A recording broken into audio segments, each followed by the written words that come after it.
الحمد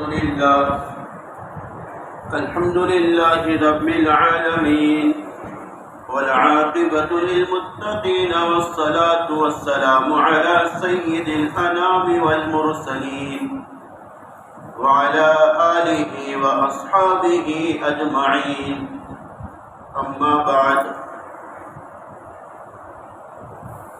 قال الله تعالى أعوذ بالله من الشيطان الرجيم بسم الله الرحمن الرحيم إن الدين عند الله الإسلام صدق الله العلي العظيم وقال النبي صلى الله عليه وسلم لا عدوى ولا طيرة ولا هامة ولا صفر أو كما قال عليه الصلاة والتسليم اللهم صل على سيدنا محمد في أول كلامنا وصل على محمد في أوسط كلامنا وصل على محمد في آخر كلامنا درود شریف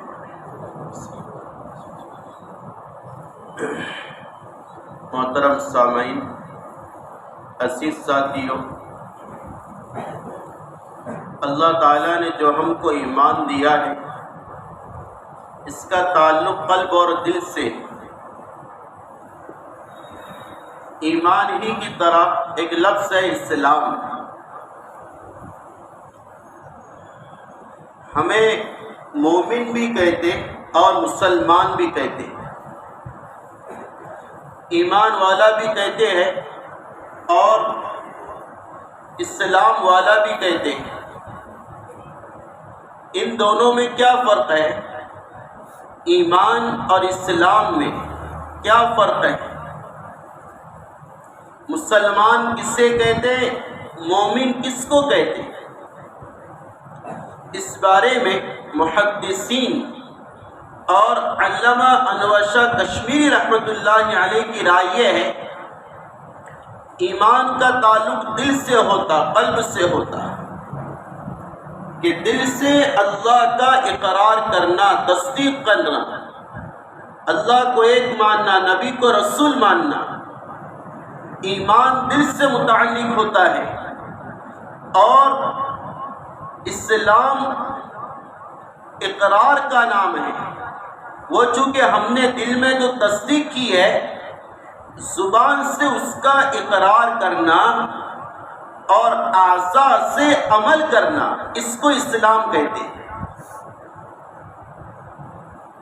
تو ایمان کا تعلق دل سے ہوا، جو چھپایا گیا ہے، دکھایا نہیں جا سکتا ہے۔ اسلام کا تعلق زبان سے ہوا، بدن کے اعضاء سے ہوا، جو ظاہر ہوتا ہے۔ ان دونوں کے مجموعے کو کہتے ہیں کامل یقین۔ سمجھے؟ ایک دوسرے کے لیے دونوں لازم ہیں۔ ایمان والا ہونے کے لیے دل سے اللہ کو ایک ماننا لازم ہے، مسلمان بننے کے لیے اعضاء سے، زبان سے اللہ کی اطاعت کرنا، اقرار کرنا، یہ لازم ہے، اس سے مسلمان کہیں۔ یہ دونوں چیزیں لازم ہیں۔ اس میں اصل جو ہے تصدیق، جس کا تعلق روح سے ہے، قلب سے ہے، یہ تو انسان سے کبھی معاف نہیں ہوتی۔ ایک لمحہ کے لیے بھی، ایک سیکنڈ کے لیے بھی ایمان معاف نہیں ہے، ایمان معاف نہیں ہے ایک سیکنڈ کے لیے۔ زندگی کا کوئی پارٹس ایسا نہیں جس میں اس طرح کہا گیا ہو اگر اس حصے میں آپ تھوڑی دیر ایمان نہ لائے، تصدیق نہ کرے تو چل جائے گا، ایمان معاف ہے، ایسا نہیں۔ ہاں، اعمال معاف ہے، زندگی کے کچھ گوشے ایسے ہیں اس میں عمل معاف ہے، جیسے بلوغت سے پہلے نماز معاف ہے، اسی طرح صاحب نصاب نہیں تو زکوٰۃ معاف ہے. اسی طرح اگر بہت زیادہ بیمار ہے تو روزہ معاف ہے. اسی طرح غریب ہے تو حج معاف ہے. تو اعمال تو معاف ہو سکتے ہیں لیکن ایمان کبھی معاف نہیں ہو سکتا ہے. ہمیشہ ایمان والا بندہ اس کا مکلف ہے.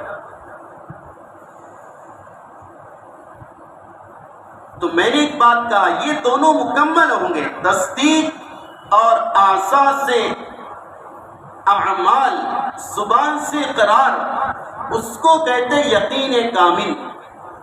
اس یقین کامل کا فائدہ یہ ہے، حضرت فرمایا کرتے تھے جس کا یقین مضبوط ہوگا اس کا اسلام ظاہر سے جھلکیں گا، ٹپکیں گا. چونکہ اندر کی کیفیت باہر پر اثر کرتی ہے. اندر کی کیفیت انسان کے ظاہر پر اثر کرتی ہے. اس لیے ساری محنتیں اندر کی ایمان کو بنانے کی ہیں. اس لیے نبی علیہ الصلوۃ والسلام نے ایک روایت میں عجیب بات فرمائی، قیامت سے پہلے ایسا ہوگا کسی مسجد میں 1000 یا اس سے زیادہ مجموعہ ہوگا، لیکن ان سارے مجموعے میں، سارے مجمع میں ایک بھی کامل ایمان والا نظر نہیں آئے گا. حدیث ہے صاف، طبرانی کے حوالے سے مروی ہے. اور ایک روایت ہے عبداللہ بن مسعود رضی اللہ تعالی عنہ، غالباً اس کے راوی ہے، حضرت فرماتے ہیں نبی علیہ الصلوۃ والسلام نے فرمایا قیامت سے پہلے ایسا ہوگا لوگ نمازیں بھی پڑھ لیں گے، روزہ بھی رکھ لیں گے اور حج بھی کر لیں گے، لیکن کامل ایمان، اندر کا نظام کمزور ہوگا. اور فرمایا نفاق دلوں میں آ جائے گا. نفاق کہتے ہیں ظاہراً اسلام کو دکھانا، اندر کا معاملہ کمزور ہونا. اس لیے نبی علیہ الصلوۃ والسلام نے فرمایا کہ مومن منافق نہیں ہو سکتا ہے. ایمان والے میں 2 چیزیں جمع نہیں ہو سکتی، ایک تو نفاق اور دوسرا برے اخلاق. ایمان کا اور برے اخلاق کا 36 کا آنکڑا ہے. ایمان کا اور نفاق کا 36 کا آنکڑا ہے. یہ آپس میں جمع نہیں ہو سکتے، کوئی ایک ہوگا بس. اس لیے علماء نے لکھا ہے نفاق کو دلوں سے نکالنے کے لیے 3 اعمال حدیث میں بتائے. پہلا عمل بتایا تکبیر اولیٰ کا اہتمام،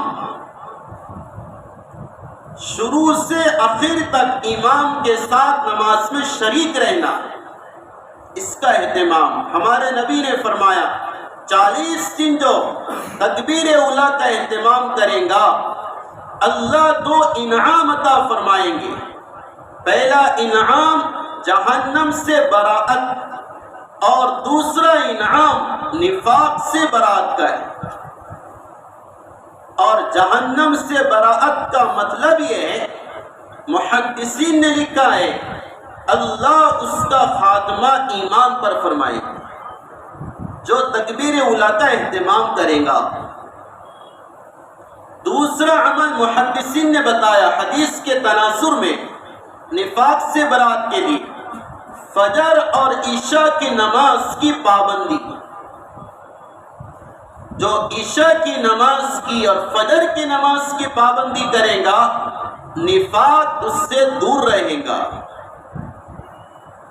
اور تیسرا عمل محدثین نے بیان کیا کہ حدیث میں جن صفات کو نفاق کی علامت بتایا گیا ہے ان صفات اور بری عادتوں سے دور رہنا. جیسے حدیث میں آتا ہے 4 چیزیں منافق کی علامت ہے. نمبر 1 بات کرے تو جھوٹ بولے، امانت اس کے پاس رکھی جائے یا امانت کی بات بولی جائے تو اس میں خیانت کرے۔ نمبر 3، وعدہ کرے تو اس کے خلاف کرے۔ نمبر 4، کسی سے انبر ہو جائے، کسی سے تھوڑی سی جھگڑے سی کیفیت پیدا ہو جائے تو فوراً گالی گلوچ پر آ جائے۔ یہ 4 علامت نفاق کی ہے۔ محدثین فرماتے اگر چاروں سے دور رہے تو اللہ ایمان عطا فرمائے گا اور کامل یقین عطا فرمائے گا۔ تو بزرگوں، میں یہ سمجھانا چاہ رہا، دلوں کا ایمان مضبوط ہوگا، اعضاء سے اسلام ظاہر ہوگا، انسان اسلام کو فالو کرے گا، اس کے اعمال پر اپنے آپ کو لائے گا۔ پھر جو توہم پرستی ہے، خرافات ہے، بدعات ہے، رسومات ہے، من گھڑت باتیں ہیں، اس سے دور رہے گا۔ چونکہ یہ ساری جو توہم پرستی ہے، بدشگونی ہے اور خرافات ہے، اس کا سبب اندر کے ایمان کی کمزوری بنتا ہے۔ جس کا ایمان جتنا مضبوط ہوگا، توہم پرستی، بدشگونی، بدفعلی اور اختراعات اور خرافات اور رسومات، یہ تمام سے وہ بندہ دور رہے گا۔ حضرت علی رضی اللہ تعالی عنہ ایک سفر میں تھے اور ایک جگہ جانا تھا، اسی علاقے میں اسلام کی دعوت دینے۔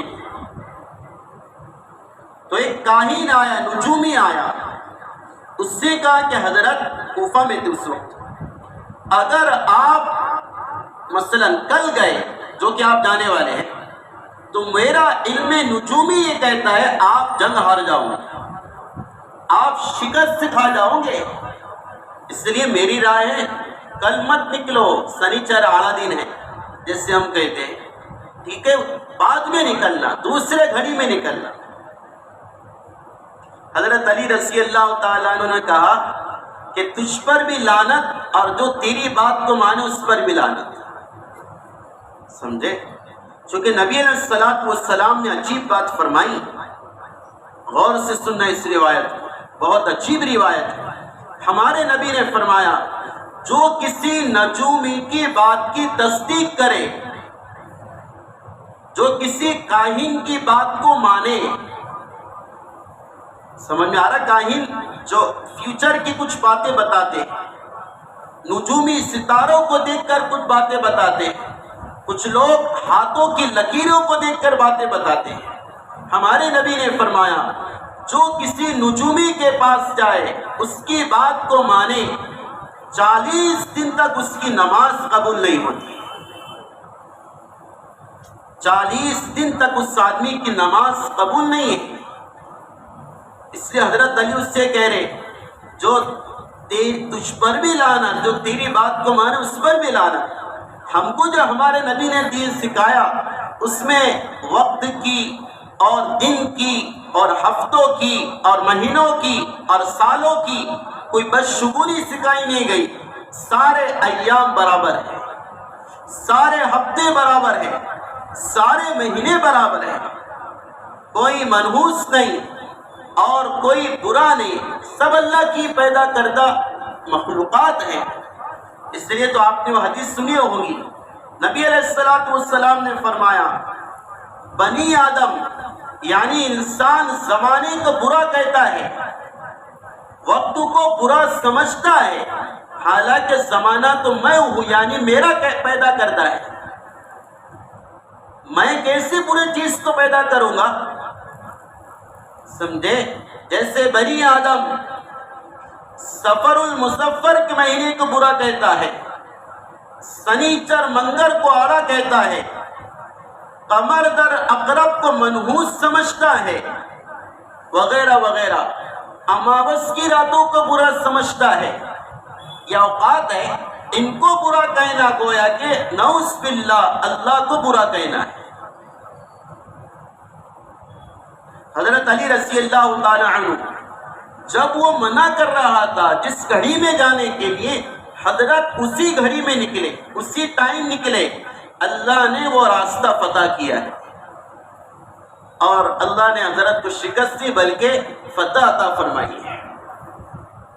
اس لیے میرے عزیز سے بزرگ و دوست، ہم محنتیں بہت دنوں سے کر رہے ہیں، ماشاءاللہ ہم اسلام کی نماز روزہ اس کو بھی عمل میں لاتے ہیں، لیکن یہ جو چیزیں ہیں بدفعالیوں کے ہمارے اندر سے نکل نہیں رہی۔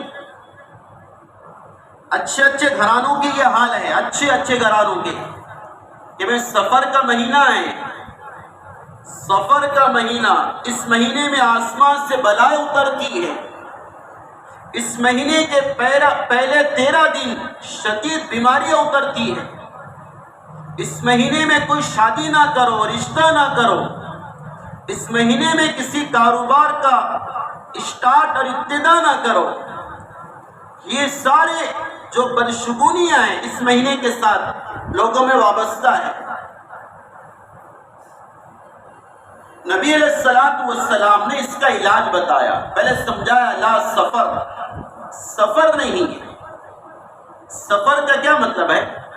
سفر کا مطلب یہ ہے، سفر کے لغوی معنی سمجھو پہلے، کیا معنی ہے؟ سفر عربی کا لفظ ہے، اس کے دو معنی آتے ہیں۔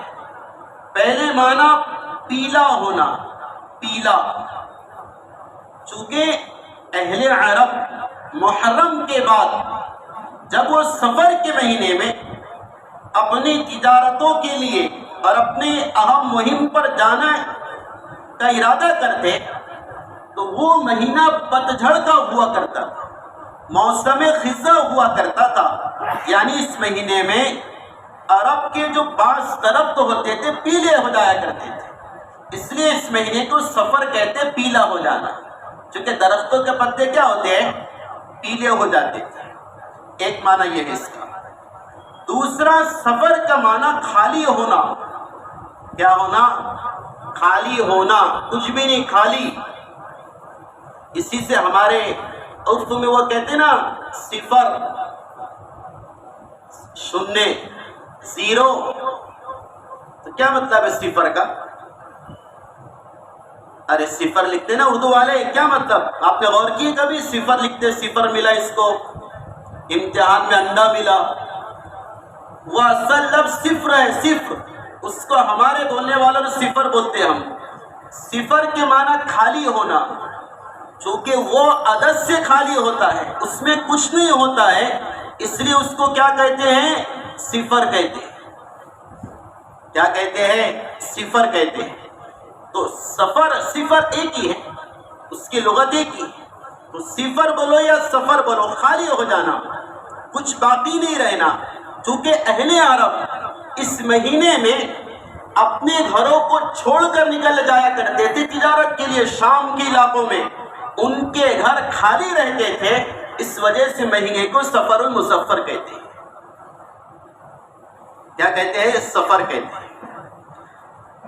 قربان جاؤ، علماء پر، حدیث میں تو نہیں، علماء نے لکھا ہے، سفر کے ساتھ ہم ایک لفظ لکھتے ہیں مسفر، اس مہینے کا نام کیا ہے؟ سفر المسفر، اور دوسرا نام سفر الخیر۔ یاد رکھا کرو، اسلامی مہینوں کے نام یاد رکھنا ضروری ہے۔ ہاں، اس سے پہلے بھی کہا تھا، اسلامی تاریخ کا یاد رکھنا فرض کفایہ ہے۔ جیسے جنوری، فروری، مارچ وغیرہ یاد رکھتے ہیں، محرم، سفر، ربیع الاول، ربیع الاخر، جمادی الاولی، جمادی الثانی، رجب، شعبان، رمضان، شوال، ذی القعدہ، ذی الحجہ، ان 12 مہینوں کو یاد رکھنا ہمارا اسلامی ذمہ داری ہے۔ تو سفر کے ساتھ کیا لگاتے؟ مظفر، سفر المظفر۔ کیوں لگاتے مظفر؟ مظفر کے معنی کامیابی۔ علماء کو پتا تھا لوگ اس مہینے میں ناکامی کا رونا روتے ہیں، اس مہینے کو منحوس سمجھتے ہیں، اس لیے علماء اسلام نے سفر کے ساتھ کیا لگایا؟ مسافر۔ او لوگو، سفر ناکامی کا مہینہ نہیں، سفر تو کامیابی کا مہینہ ہے۔ سفر المسافر کامیابی کا مہینہ ہے۔ اور تیسرا نام کیا بتایا؟ سفر الخیر۔ سفر الخیر کا معنی خیر والا مہینہ۔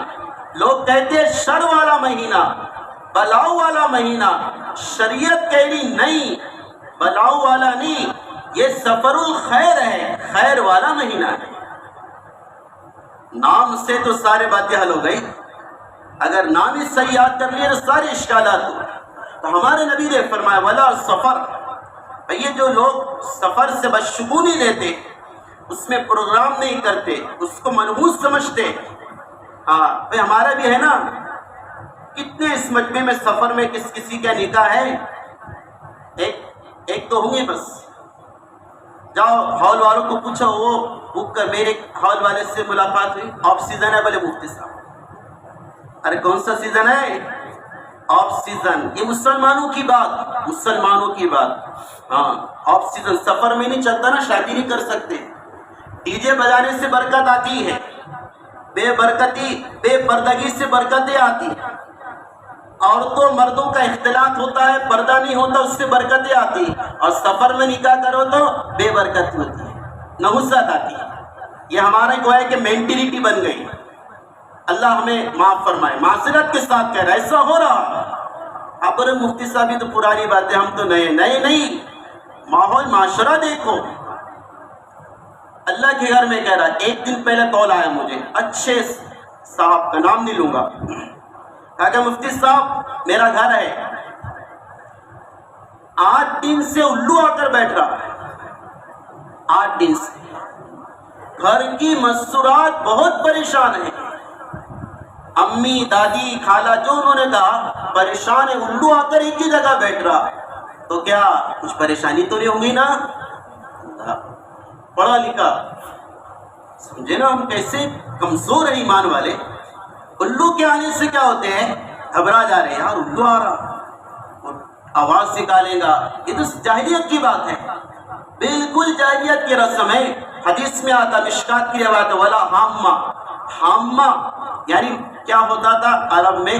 کوئی انسان کسی کو قتل کر دے، جیسے کسی نے زید کو قتل کیا، زید مر گیا، وہ سمجھتے تھے جب تک کہ خون کا بدلہ نہ لیا جائے مرنے والے کی آتما الو کے شکل میں آتی ہے، اور جس نے اس کو مارا وہاں آ کر چلاتا ہے مجھے انصاف دلاؤ۔ ہاں بالکل صحیح بات ہے، مشکات کے اندر ہے۔ ہمارے نبی نے فرمایا ولا حامہ، الو کے چلانے کی کوئی حقیقت نہیں۔ کسی کی روح اور آتما مر کر واپس نہیں آتی، وہ چلی گئی، کیسے واپس آئیں گی؟ الو کی شکل میں کیوں آئیں گی؟ ہمارا تو عقیدہ ہے نا، کوئی کیسا بھی مرے، اپنی موت مرے، حرام موت مرے، ڈوب کر مرے، جل کر مرے، کٹ کر مرے، سوسائڈ کر کے مرے، کیسا بھی مرے، اگر اچھا ہے تو نیک جگہ جاتا ہے، برا ہے کافر ہے تو کہاں جاتا ہے؟ سجین، جہنم کے برانچ میں جاتا ہے۔ وہاں سے فرشتے جان دیں گے اس کو دنیا میں؟ اتنے کمزور ہے وہ، فرشتے سے چھوٹ کر وہ دنیا میں آ جائے گا؟ یہ سب توہم پرستی ہے۔ محدثین نے اس کی 2 وجوہات لکھی ہیں۔ پہلی وجہ ایمان کا کمزور ہونا۔ دیکھو میں نے شروع میں اسی پر بات کیا، ساری کمزوریاں کیوں ہیں؟ اندر کی کمزوری پر۔ اتنی کمزوری ہے، بائیں آنکھ پھڑکتی ہے تو دل گھبراہٹ ہو جاتا ہے، دھک دھک کرتا ہے، یار کچھ ہو تو نہیں جائے گا۔ سیدھے ہاتھ میں کھجلی چلے تو مال آئے گا، الٹے ہاتھ میں کھجلی چلے تو کچھ پریشانی آ جائے گی۔ رات میں جھاڑو مت لگاؤ، سمجھے؟ اس سے ایسا ہوگا، چوکٹ میں مت بیٹھو۔ بہت سی باتیں حضرت تھانوی نے تقریباً 500 باتیں لکھی ایسی جو غلط ہے، ہمارے معاشرے میں چل گئی۔ تو علماء نے ایک وجہ اس کی کیا لکھی ہے؟ ایمان کا کمزور ہونا۔ کمزور ایمان والے ایسی باتیں کرتے ہیں۔ اور دوسری وجہ یہ لکھی ہے، چونکہ ہم جس ملک میں اور کنٹری میں رہتے، ہمارے ساتھ برادران وطن بھی رہتے ہیں، وہ چونکہ بہت چھوٹ چھاٹ کے قائل ہوتے ہیں، ان کی مینٹلٹی بہت سینسیٹیو ہوتی ہے، جلدی سے وہ کسی بھی چیز کو کیا کر لیتے ہیں؟ نیگیٹو پوائنٹ دے دیتے ہیں، منفی سوچ رکھتے ہیں۔ دلی آنے گئی تو وہ اس کو کراس ہی کریں گے. گاڑی کا ایک بار ایکسیڈنٹ ہو گیا، وہ سیکنڈ بار یوز ہی کریں گے، بیچ ڈالیں گے. ایک بار آفت رہے دوسری بار بھی لا لیں گے. تو ان لوگوں کے ایسی عقیدے ہیں، ہم ان کے ساتھ رہتے ہیں، اس وجہ سے وہ باتیں ہمارے اسلامی معاشرے میں بھی آ گئی. اس لیے ہمارے نبی نے اس کو کلیئر کیا، ولا سفر، اور میرے امتیوں سفر کی کوئی منحوسیت نہیں ہے، اور نہ کوئی بدشگونی ہے، اور نہ بدفعلی ہے. ہمارے نبی نے عجیب بات فرمائی، 3 بار فرمایا بدشگونی لینے والا، بدفعلی لینے والا مشرک ہے، بدفعلی لینے والا مشرک ہے، بدفعلی لینے والا مشرک ہے. 3 بار فرمایا. اور ہمارے نبی نے فرمایا صلی اللہ علیہ وسلم، اگر کسی آدمی کو بدشگونی عمل سے روک دے، کسی آدمی کو بدشگونی عمل سے روک دے، مثلا شادی نکلی تھی 25 تاریخ کو، کیلنڈر میں دیکھا کمر در اقرب آ رہا، بدشگونی ہے، تو عمل سے رک گیا، شادی سے رک گیا، تو 26 کو کر لو، 27 کو کر لو. اگر کسی کو یہ بدفعلی عمل کرنے سے روک دے، اس نے ایسا کام کیا جیسا کہ کافر عمل کرتے اور مشرک کی طرح عمل اس نے کیا ہے. صحابہ نے پوچھا اللہ کے نبی صلی اللہ علیہ وسلم، ایسا اگر بھول سے ہو جائے، بڑی سخت وعید ہے نا، ابھی تک پتہ نہیں. صحابہ تو سارے پہلے زمانے جاہلیت کی باتیں تھی، مکہ المکرمہ وغیرہ میں وہ باتیں ساری تھی. اسلام نے سارے کو ختم کیا. ہم سے جو پہلے ہو گئی زمانے جاہلیت میں، اس کا کفارہ کیا ہے، اس کے توبہ کا تدارک کیا ہے، کیسے ہم اس کو ختم کریں. آقا نے 2 باتیں بتائی، بڑی عجیب بات ہے. اگر کسی سے بدشگونی ہو جائے، بدفعلی ہو جائے، 2 دعائیں آقا نے سکھائی. پہلی دعا، عجیب بات، یاد کرنا، اسے ریکارڈ کر لو، لا خیر الا خیر ولا شر الا شر ولا الہ غیر. پہلی دعا پھر سے پڑھتا ہوں، لا خیر الا خیر ولا شر الا شر ولا الہ غیر. کیا ترجمہ؟ لا خیر، کوئی خیر نہیں آتی، الا خیر، سوائے اللہ کی اجازت، ولا شر الا شر، کوئی نقصان نہیں ہوتا سوائے اللہ کی اجازت، ولا الہ غیر، کوئی چیز نفع نقصان کی مالک نہیں، الا اللہ، اللہ مالک ہے. یہ دعا بتائی. دوسری دعا اللہ کے نبی نے فرمایا، صحیح روایت، ولا يأتي بالحسنات الا الله ولا يدفع بالسيئات الا الله ولا حول ولا قوة الا بالله. لا يأتي بالحسنات الا الله ولا يأتي بالسيئات الا الله ولا حول ولا قوة الا بالله. اس کا مطلب بھی وجہ اوپر سمجھایا میں نے کہ نیکیاں، اچھی باتیں اللہ کی اجازت سے، دنیا میں نقصان ہوتا اللہ کے ارادے سے. اللہ کے علاوہ نہ کسی میں طاقت ہے اور نہ کسی میں قوت ہے. یہ 2 دعائیں پڑھنے کی تعلیم ہمارے آقا نے دی ہے. اگر کسی سے بدشگونی ہو جائے، اگر کسی سے بدفعلی ہو جائے، بدشگونی بدفعلی کا مطلب کیا ہے؟ کسی بھی چیز سے بدگمان ہو جانا، جگہ کی بدشگونی، ٹائم کی بدشگونی، دنوں کی بدشگونی، مہینوں کی بدشگونی وغیرہ وغیرہ. یہ گناہ کبیرہ ہے. اپنے آپ کو، خصوصاً گھر کی خواتین کو اس سے بچانا ہے. بھائی کچھ نہیں ہوتا. اس لیے میں ایک آخری بات سب سے کہوں گا، خصوصاً جوانوں سے جو کام سے لگے ہیں، جو ماشاءاللہ دیندار شمار ہوتے، اگر نکاح نہیں ہوا نا تو انشاءاللہ ارادہ کر لو، میں اپنا نکاح سفر المظفر میں کروں گا. کر دی ارادہ؟ انشاءاللہ بول نہیں رہے. حاجی منصوری صاحب اور ڈبل کی رہے، اللہ توفیق دے دے، کوئی مسئلہ نہیں. ڈبل والی بھی بول سکتے ہیں. پہلے والے تو بولو کم سے کم. ایک بات سناؤ, شوال میں عرب میں نکاح کرنا منحوس شمار ہوتا تھا. لوگ شوال میں نکاح نہیں کرتے تھے. قربان جاؤ ہمارے آقا پر, کہا کہ یہ لوگوں میں رسم ہے. دیکھو تمہیں سمجھا رہا, دلیل پروف دے رہا. کیا کیوں میں ایسا کہہ رہا ہوں, دلیل دے رہا. نبی علیہ السلام کو معلوم ہوا کہ شوال میں نکاح منع ہے. ہمارے نبی نے امی جان عائشہ رضی اللہ تعالیٰ عنہ سے شوال کے مہینے میں نکاح کیا تاکہ عملاً دعوت ہو جائے. کچھ نہیں ہوتا, یہ بولنے کی بات ہے. آئی نا بات سمجھ میں؟ اس لیے سب سے ایک گزارش ہے, اپنے پروگرام سفر میں بھی نکالو, محرم میں بھی کرو, سنیچر منگل کو بھی کرو, یا پھر اگر آپ اپنی سہولت سے نکال رہے تو ان مہینوں کو, ایام کو منحوس مت سمجھو. سارے دن برابر ہیں. اللہ تعالیٰ عمل کی توفیق سعید عطا فرمائے. وما علینا الا البلاغ.